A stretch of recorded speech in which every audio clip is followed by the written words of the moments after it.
Hi friends, வாங்க இன்னைக்கு உரம் போடாமல் இயற்கையான முறையில் நம்ம மண் கலவை ரெடி பண்ணுறது பார்க்கலாம்.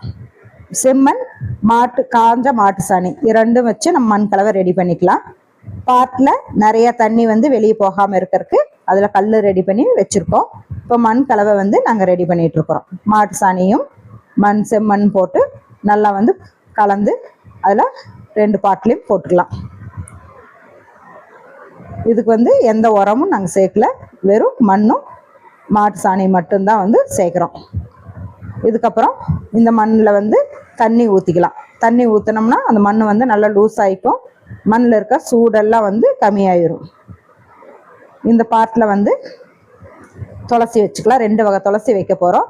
ஒன்று கருந்துளசி, ஒன்று வெள்ளை துளசி, 2 துளசி வச்சுக்கலாம். இது நார்மல் துளசி, அடுத்தது கருந்துளசி வச்சுக்கலாம். வாங்க, கருந்துளசி கிருஷ்ணருக்கு ரொம்ப முக்கியமான துளசி.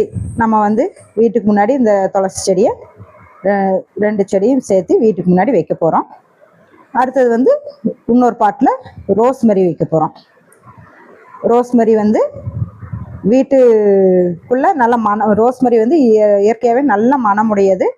அந்த ரோஸ்மெரி வீட்டுக்குள்ளே வச்சா நல்லா மனம் அடிக்குங்கிறங்காட்டிக்கு ரோஸ்மெரி வச்சாச்சு.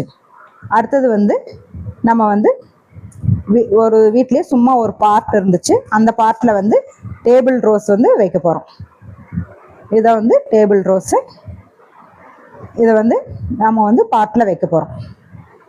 இந்த டேபிள் ரோஸ் எடுத்து அந்த மண்ணை அந்த மண்ணெல்லாம் கெட்டியாக இருக்கிறங்காட்டிக்கு எடுத்துகிட்டு நாங்கள் பார்ட்டில் மண் லூஸ் பண்ணி வச்சுருக்கோம். அந்த மண்ணிலேயே நாங்கள் டேபிள் ரோஸ் வைக்கிறோம்.